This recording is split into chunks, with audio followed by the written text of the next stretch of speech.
This UCSD TV program is a presentation of University of California Television for educational and non-commercial use only.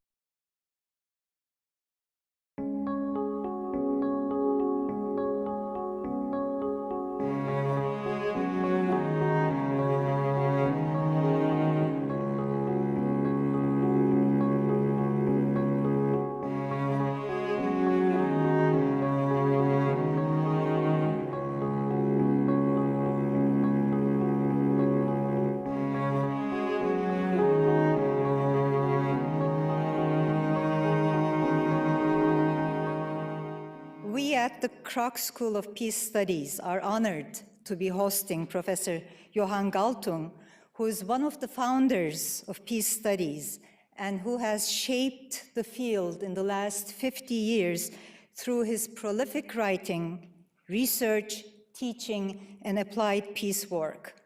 Dr. Galtung is an extraordinary teacher and peace practitioner whose impressive body of work draws inspiration from many sources, including Gandhian nonviolence, Eastern mysticism, medical sciences, Western Enlightenment, and the full range of social science disciplines.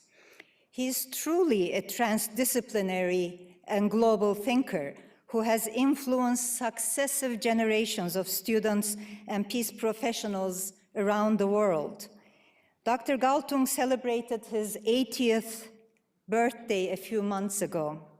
His students and colleagues are publishing yet another volume to honor his contributions to the field of peace studies. I'm thrilled that our students had an opportunity to meet him in person this afternoon and to raise critical questions we have been studying throughout the semester. It is not often that students get a chance to meet and converse with pioneers in their field.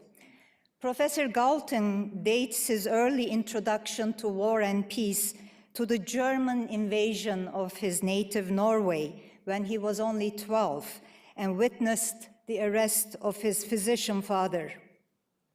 He was 18 when Mahatma Gandhi, the father of nonviolence, was assassinated.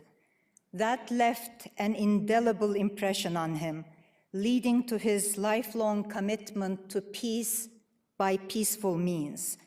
When the time came for his obligatory military service, he elected to do 18 months of social service.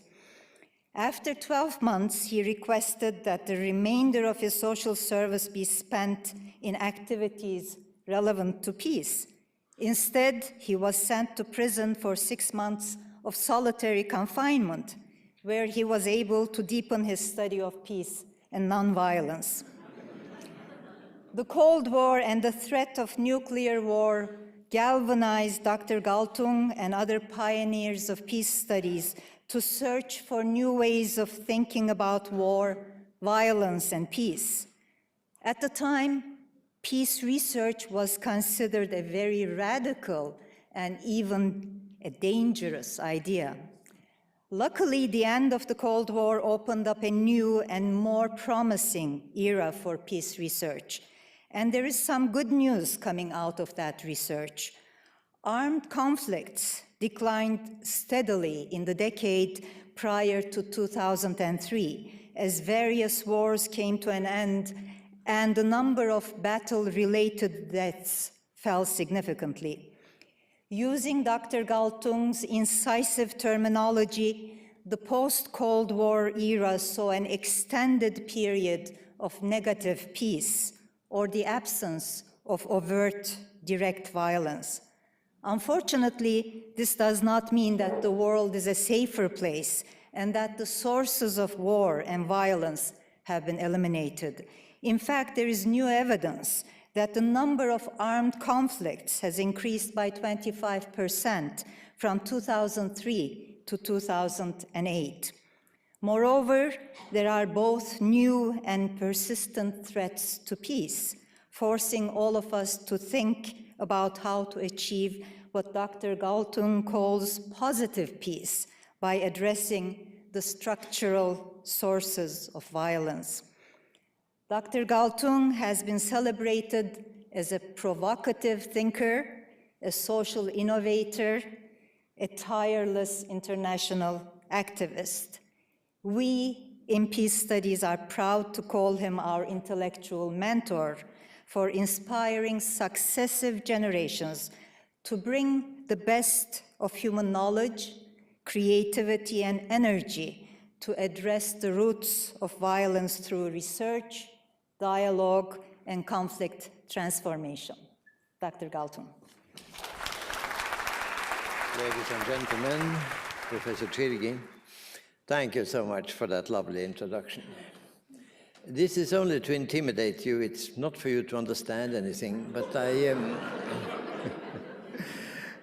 the basic thesis that I stand for is very simple. Wherever there is violence, there is an unresolved conflict. Unresolved conflict means that there is an incompatibility of goals, including means, that has not been resolved, has not been superseded, has not been transformed, has not been transcended. That conflict can be direct between actors who have conscious goals. It can be structural between parties that have their interests. In other words, if you don't like violence, solve the conflict. You may, of course, try to do something with a violent party, eliminating, taking him out, in one way or the other incapacitating him, and in all likelihood you have done nothing because the conflict is still there, unresolved. So how do we handle that? In row number 4 is about mediation. And the basic point, if I should say so, about the method I stand for, is not to get the parties together around the table. It is not to negotiate. It is not to arrive at a compromise. For light, simple conflicts, that's an acceptable approach. But what I stand for is a one-on-one meeting with a skilled mediator. One party at a time. For heaven's sake, don't bring them together. Don't have them talk too much with each other, because if they start understanding each other, it usually becomes even worse. You may be protected by lack of understanding. Have them talk. Have them talk freely, without the other party listening. Have them indicate where they see solutions without the other party saying, "That's not what you said yesterday." Don't have them play theater. Relax. So the one-on-one dialogue, there is a rule for the mediator that every sentence ends with a question mark. You see, negotiation is continuation of war by verbal means, and every sentence usually ends with an exclamation sign. It's not the way to do it. And that's the reason why the French word for debate is débattre, meaning to beat. And the goal in the debate is to win the debate by cornering the opponent and having him strangulate himself in contradictions. That's not the way to do it. The way to do it is searching, questioning. So, in doing that, there are stages. And you will find to the right, in row number 4, 3 stages called mapping, legitimizing, and bridging. Mapping means who are the parties, what are their goals. In order to assess that, you have to meet all the parties. You have to make them feel comfortable. You have to make them feel that they have a listener who satisfies empathy. As everybody says, and I agree, empathy is not the same as sympathy. So mapping will always bring in more parties than you expected. and it will bring in a much more complex set of goals than you expected. I was once an observer to the Norwegian delegation to the Law of the Sea conference, where there were 150 parties with 150 goals. That's a matrix, 22,500 combinations. Try to keep that one in your head at the same time. You have to reduce it. You have to reduce the complexity. And as you know, there is a kind of rule in psychology that 7 is about the maximum people can handle. Well, let's be generous and make it 9. I try often to get it down to 3 parties and 3 goals. For heaven's sake, avoid 2 parties, 1 goal. If you think the conflict is Saddam Hussein against the rest of the world, you have probably gone off on a wrong tangent. Because if you do that, you have already polarized to bipolarization from the beginning. Keep it open, at least 3 by 3. Now, having said that, mapping the conflict is the first. The second is legitimizing. You look at the goals that they stand for and you ask yourself, are these goals legitimate? How do I know whether anything is legitimate? Well, I need 3 criteria. The first one is a rather flimsy and not very good one, law. The reason why it's not very good is that it's usually an expression of upper class interests. And for that reason, very often unacceptable. But that's not always the case. It's usually status quo-oriented, and it is quite obvious that if you want to resolve a deep conflict, you have to change the status quo. The case of Guatemala was mentioned, and I agree with the underlying statement that nothing has been done to remove the causes. 58% Mayas talking 19 different Maya dialects, being ruled over by Ladinos, who have all the important cards to play with. And one heroic young girl, Maya girl, Rigoberta Menchú, just the fact that she exists was extremely positive. And for once, the Nobel Peace Prize Committee of my country made a good selection. The second criterion is human rights that we are celebrating tomorrow. They are a little bit more vague, they are not institutionalized, but they cover a broad field. Remember that the Universal Declaration of Human Rights is not international law. It's a declaration.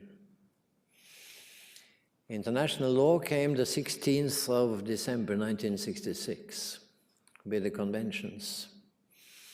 And the first one is civil political rights, and is to a large extent a repetition. That one has very much to do with direct conflict, with repression, with imposition of somebody else's culture.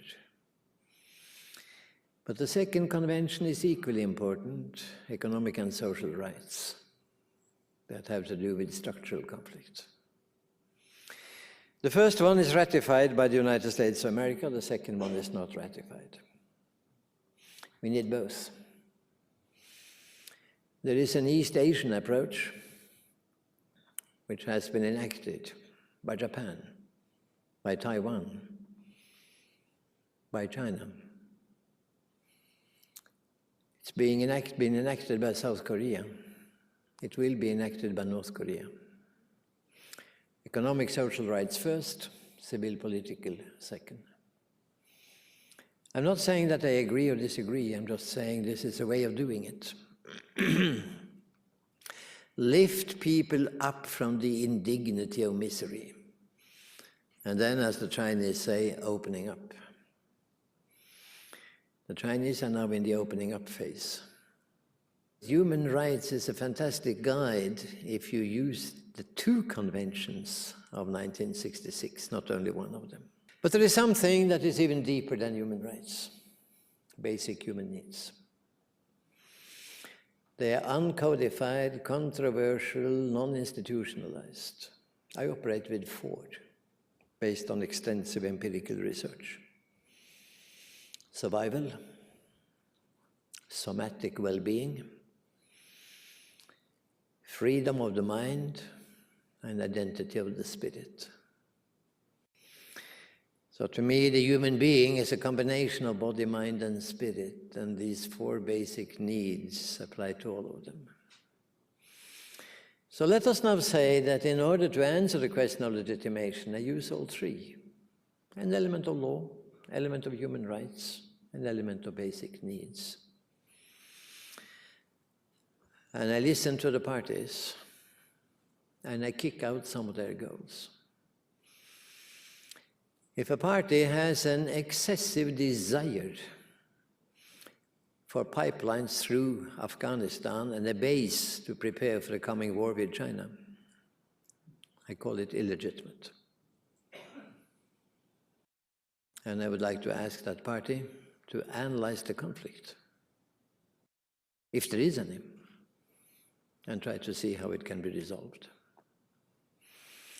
If a couple consisting of a businessman and a wife, both of them in the crisis age of 45, where the projects they are used to, love and sex and marriage and raising children and establishing a bourgeois style of life, have somehow become routinized. And the children have left the nest, and she goes deeply into Buddhism. And he loves his business and prefers black figures to red. Then I listen to them. They are quarreling like hell, one at a time. I say nothing illegitimate in wanting black figures if you run a business, and nothing illegitimate in wanting a rich inner life through Buddhism. What's the problem? Why can't she just do her business? He his business and she her meditation. No, you see, that's not what I want. If that was the whole thing, they could now do what is known as separation under one roof. She has Buddhism in one corner of the house, and he has accounting in the other corner, and there's a line drawn across the table in the living room. You don't move your accounting books across that one. And keep these Buddhist things away from me. And if you want to meditate, do it when I'm in the office. That would be a sloppy compromise. But what they wanted was not that. They wanted the other to convert to their position. They wanted their style to be the style, the program for the whole marriage. And the other resisted. Now, this is an important difference. It was a question of power. Who calls the theme of the marriage? My proposal was to run a Buddhist bookstore together.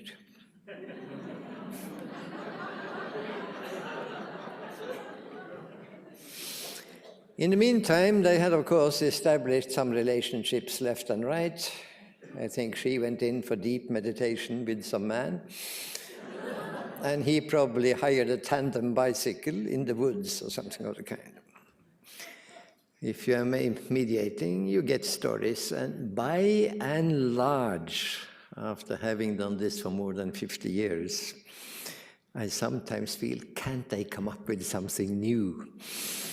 Because I have heard most stories by now, I have a feeling.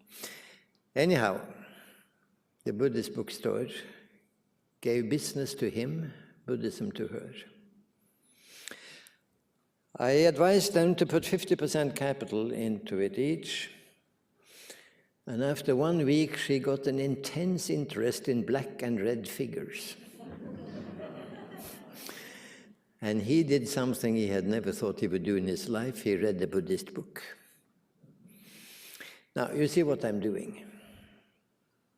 I try to understand the conflict. I try to design a project that is conflict sensitive, respecting the legitimate goals. He is in it. She is in it. And they reported to me that very quickly the deep meditation somehow disappeared and the tandem bicycles westward, and they came together. And that made me think, what a lousy job I have done. What a lousy job. Why didn't I think more of her lover and his mistress? I could have brought them together, you know. Have I, defining myself as so competent, defined it as a two-party conflict instead of a four-party? Yes, I confess, I did. So, there are always more parties than meets the naked eye. Ecuador, Peru, fighting high up in the Andes. La zona injusticiable. There was a zone which after the war in 1941, where each country was supported by an American oil company, about oil deposits in the Amazonas, and Ecuador lost 1/3 of its territory. There was a zone where they were unable to draw the border, and the war lasted 54 years, killing enormous amounts of people. I was called in, and here I must say something. I have a tendency to be called in as a last resort. When things are absolutely hopeless, somebody says, there is this guy, what's his name again, Galtung or something like that. There's this guy, I heard about him. So sometimes I wish that somebody could ask me to come to somewhat simpler conflicts. Anyhow, the ex-president of Ecuador and I met in one room in Guatemala. And he said, Professor Galtung, you have lived much in Latin America, you talk Spanish, you know the history of our war. How do we draw the border? We've been fighting 4 wars. And I said, Your Excellency, if I may propose one thing, would it be possible, and you see here you talk in the subjunctive mode, could you possibly think in terms of maybe one day coming to the tentative conclusion that you could ask a question about not drawing a border at all, but administering the zone together? Question mark.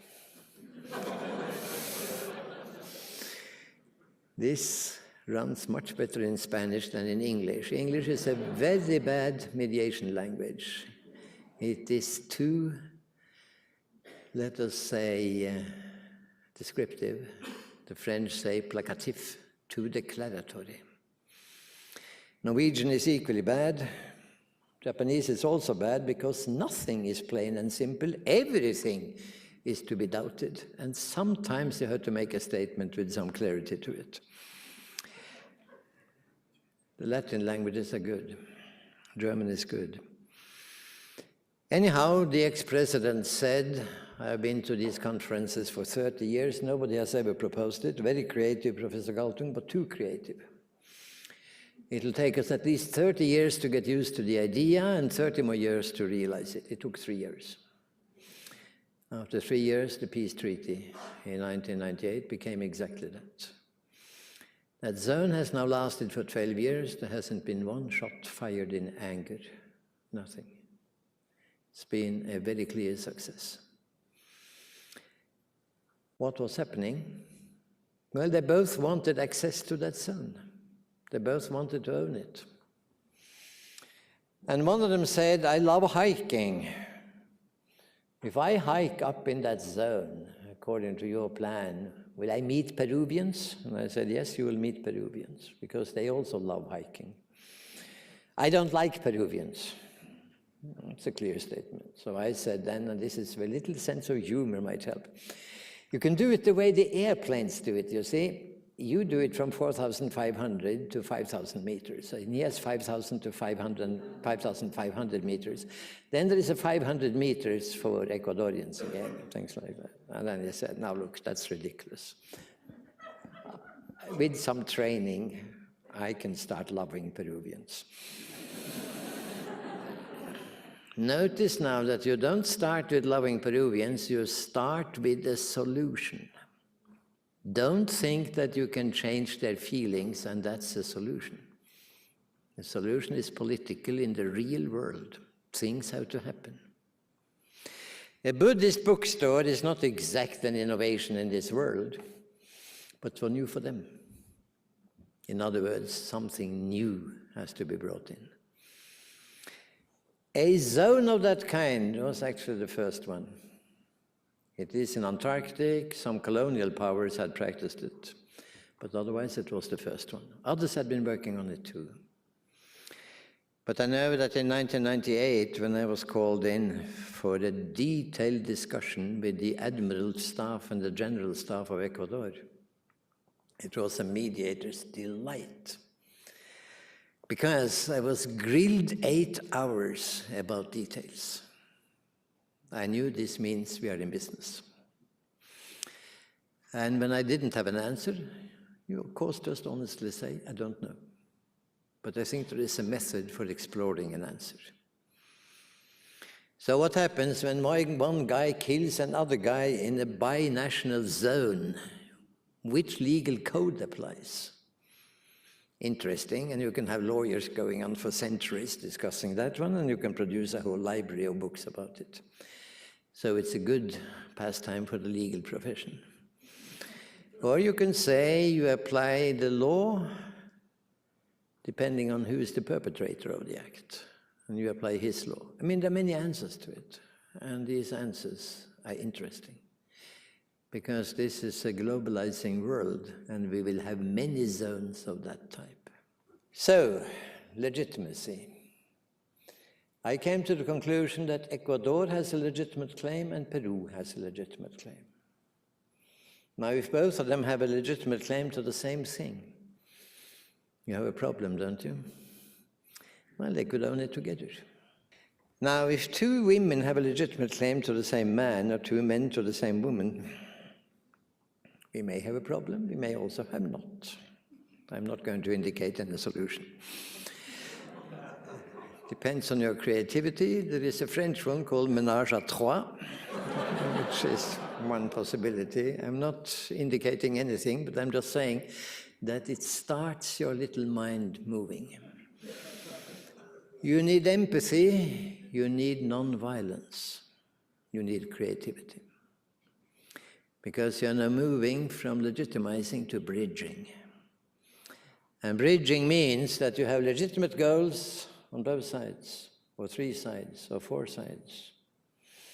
And your task is to construct that thing above them that would make them feel comfortable, the overarching one. So you have 3 stages: mapping, traditional social science. Legitimizing, you have to know some law, human rights, ethics, the thinking behind basic needs, the human body, the human mind, the human spirit. You have to know all of this, you have to be at home in it. Bridging is an entirely different thing. It's intuition, creativity. It's close to art. So where do you have that school where you learn social science, law, human rights, ethics, philosophy, and art at the same time? The John Kroc Institute, of course. It's the answer to it. Can you teach creativity? Yes, you can. You can. You can give lots of examples. You can have exercises in it. And I would strongly recommend it. We have an experience. We have a big project actually in Norway called Sabona. Sabona is a Zulu word which means I see you, I take you in. Not on, but in. And the greeting is Sabona, I take you in. You are part of me, I'm part of you, the Ubuntu spirit. Our experience is that kids from 8 to 12 learn this almost immediately. I don't like that guy, he's always troubling me. And the point is made that, well, why don't you find out why he is so troublesome? What does he want? Ask him. And if you don't like to talk with him, have somebody else ask him. And you may find that what he wants is actually not so unreasonable. And you can sit down and find a way in which you can gel, the things can come together. They understand this immediately and love it. And they say, how much more interesting then two equations of the first degree. 3x plus 4y equals 7, 2x minus 5y equals 0. Fascinating, of course, absolutely fascinating. But even more fascinating, Ecuador and Peru wanting the same territory. Bad boy is destroying our snowman. And you ask, find out why does it do it? Nobody invited me to be playing. Shall we give him a try? Shall we try once? You can say that's a simple thing. But the Norwegian Foreign Ministry, when they were trying to do something in Israel-Palestine, they invited left-wing Israel and right-wing Palestine. And left-wing Palestine and right-wing Israel were not invited to be playing. Maybe they destroyed the snowman. Maybe right-wing Israel killed the prime minister. And maybe left-wing Palestine started with suicide belts. It's exactly what they did. Aha, we are not invited. You will be hearing from us.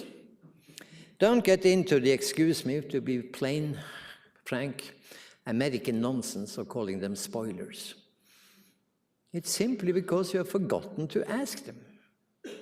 They are problematic. And they may change your little scheme because they may bring in new perspectives. Get them in. Have as a line that we will never talk with Taliban, Hamas, Hezbollah, and you will reap the consequences. The consequences are now clear to everybody. So, if we now go on from there, I try to summarize. The method is one-on-one dialogue. Point 1, mapping. Point 2, legitimizing. Point 3, bridging, going on with the legitimate goals. For this you need, point 1, empathy. Point 2, non-violence. You don't critique the parties. You don't moralize. I know of very few cases where somebody has become good because he has been told he's bad.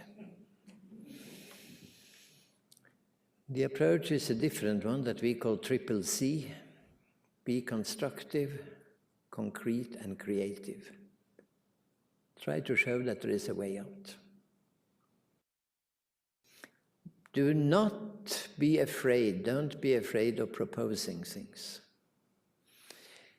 If you are a good mediator, you will have hundreds of indicated solutions before the parties do. Don't assume that they know their own situation and know possibilities.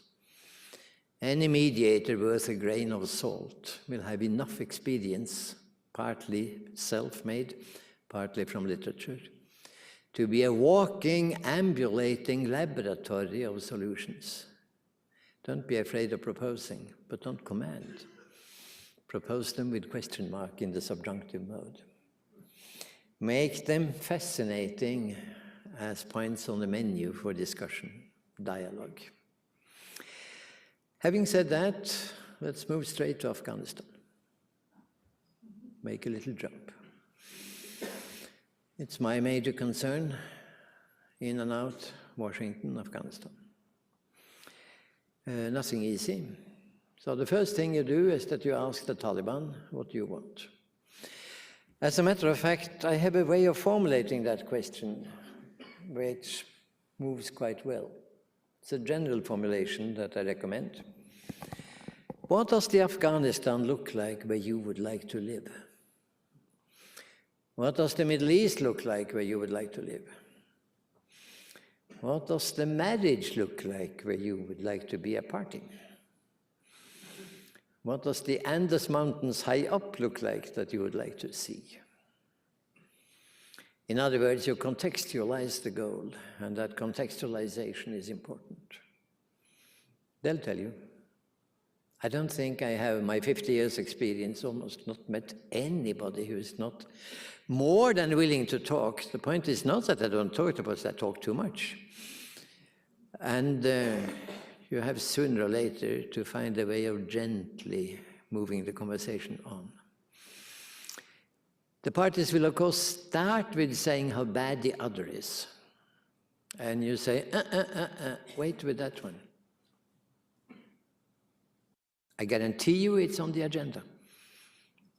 But I would like to hear what you want, not how bad the other is. After that, when you have told me how bad the other is, I might like to ask you, was there sometimes in the past when the situation was good? Yes, he was nice to start with, but he was a hypocrite. Could you tell me an example of hypocrisy? Was it nice hypocrisy or bad hypocrisy? Give me an example.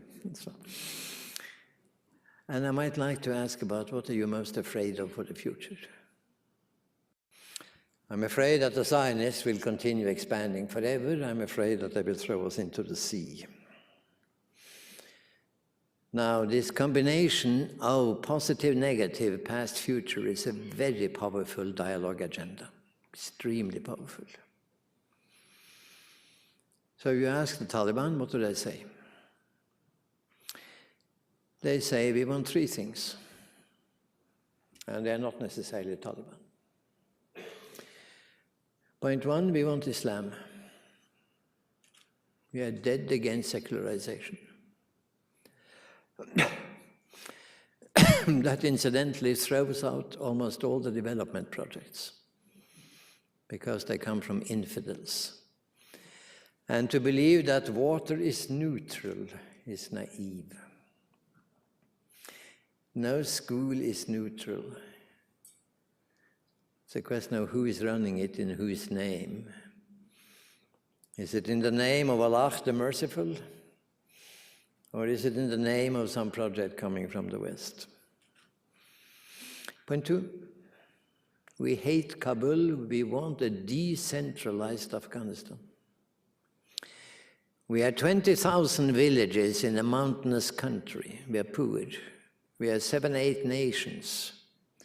We don't want to be run from Kabul by a Pashto and Tajik alliance connected to foreign powers that run the system through Kabul. Point three, we are sick and tired of being invaded. We had enough. Now, here you have three very clear goals. Their own identity, a decentralized society, and not being invaded. They seem to me legitimate. I have no problems with them. I have problems with other things they do, but not with that one. You look at the US side, what are the goals? A base for a possible coming war with China and an oil pipeline. These, ladies and gentlemen, are the basic goals. That's the text, the subtext, the deep text, the supertext, and the context. If you add up all of that, you get the pretext. And for your information, I'll be among those writing the post-text to this. Now, the pretext is, of course, the blah blah that comes out later. I'm not saying there couldn't be sincerity in it. I'm not saying that. I'm just saying that you have a conflict with three highly legitimate goals posited against two illegitimate. How do you solve that one? We had a mediation in February 2001, before the war started. The war started October 7, 2001. The mediation couldn't be inside Afghanistan. It was under Taliban brutality. It was in Peshawar with Taliban in the room, 100 persons in the room, 1/3 cabinet members, former, 1/3 sheikhs, 1/3 professors, not very useful, and 10 ladies. When I say that thing about my own group, my own class, it's because professors have a tendency to confuse books with reality. It's not quite the same thing. There is a difference. For instance, reality walks on 2 legs and talks. The libraries don't do that. So there is some difference. Having said that, Out of this 1 week mediation by a Canadian-Norwegian group of Transcend, the organization I founded together with Dietrich Fischer in 1993 and my wife, came 5 conclusions that I stand by today. And I'm trying to make them known to the actors and succeed in that. Number 1, a coalition government. A former prime minister said, the Taliban have to be in it. They are the moral nerve of our country. If you don't have Taliban, you'll get heroin and corruption. 100% Taliban is intolerable. 0% is a stupidity. So I said, how about 20? He said 18. I said, how about 19? He laughed, I laughed. I tried to bring in that you can be light with your wording. You can play on it. You can curl your lips in a genuine smile. You can laugh. You can laugh with your eyes and your body language, but be careful. Be careful. Point 2. Afghanistan as a loose federation with very much local autonomy. The country in the world most similar to Afghanistan is Switzerland. That's a country that should play a major mediation role. They're even similar in the sense, you see, 2 very important senses, that the parts of Switzerland are replications of the context. Germany, Germans in Switzerland. Italy, Italians in Switzerland. And then there is a Swiss part which is genuinely Swiss, the Ladino-talking people, like the Hazara in Afghanistan. Otherwise, they are replications of the context. Now, this means a federation with a capital in a small city, town, not Kabul. The third part is a confederation with the bordering countries. Afghanistan is in them, and they are in Afghanistan. Confederation means community. It means a Central Asian community. That would be the 5 former Soviet Central Asian republics, Pakistan, Iran, and Azad Kashmir. If you add up all of that, you have 8 countries in the context and Afghanistan. Afghanistan as a neutral country like Switzerland. Point 4. Priority to basic needs. That means food, water. Grown the way they find culturally compatible. It means education and health and shelter. It means education for all the nations and both genders. The Taliban are changing. They realize that their approach is wrong. But they tell me again and again the same thing. Yes, we made mistakes, but we're not going to be told that by Americans or by feminists, and particularly not by American feminists. Now, gentlemen, don't laugh too loudly at that one. The ladies are listening and they're taking note of your laughter, so be careful now. You see, to whom do we listen, they say? To our brothers and sisters who are ahead of us. Which are the advanced countries among the 56 Muslim countries? Tunisia, number 1. Since 1956, parity between the genders. It's a remarkable country. Turkey, very important. Indonesia, the southern part of the Philippines. They are more than willing to take the message. But remember, this is an isolated country up in the Hindu Kush, isolated from the world. Don't expect the waves of the world to reach them immediately. Don't blame them for being 50 years behind. There are many countries that are 50 or more years behind in many regards. You cannot assume that all countries in the world are synchronized. Rather help them, and the way to help them is to facilitate their dialogue with those 4 countries I mentioned. Point 5, internal security. It's an extremely violent culture. The violence is linked to what they call insults. You can also say unresolved conflicts. So I remember when we were asked to come back to Kabul for a session with the Minister of Education about reducing violence in Afghanistan and introducing peace studies in the schools.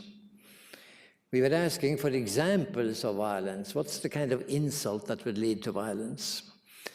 And the woman who was Minister of Education, a very gentle, fine lady, said, well, you are driving on a highway and somebody passes you. A clear insult. Very clear case. The reaction is violent. You have a gun in your glove compartment. What else do you have glove compartments for? Not for gloves, it's a pistol compartment. Dang, dang! And the 2 back tires are flat.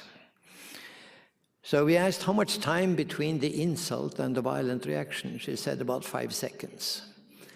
It doesn't give you too much time for mediation, you know, in the subjunctive mode with creativity, empathy, non-violence and all that jazz. Not too much time.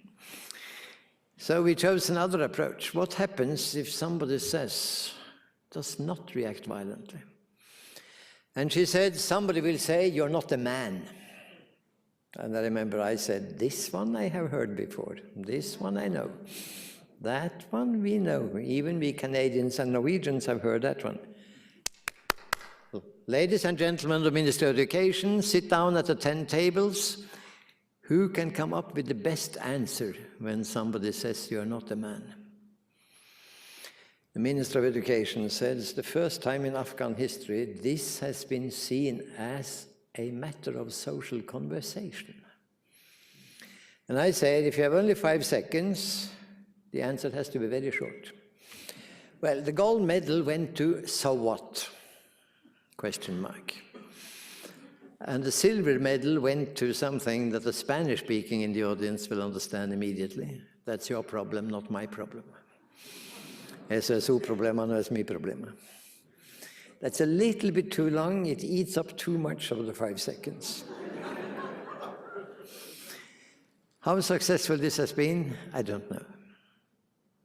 I'm just illustrating it's a violent country. How do you handle that? By peacekeeping. Who can keep the peace? Not USA, not UK, not NATO, not ISAF, infidels all, with more or less hidden agendas. The brothers and sisters from the Muslim world. More or less the same countries, incidentally. And they could combine it by telling about parity between genders. It's the kind of thing I'm peddling.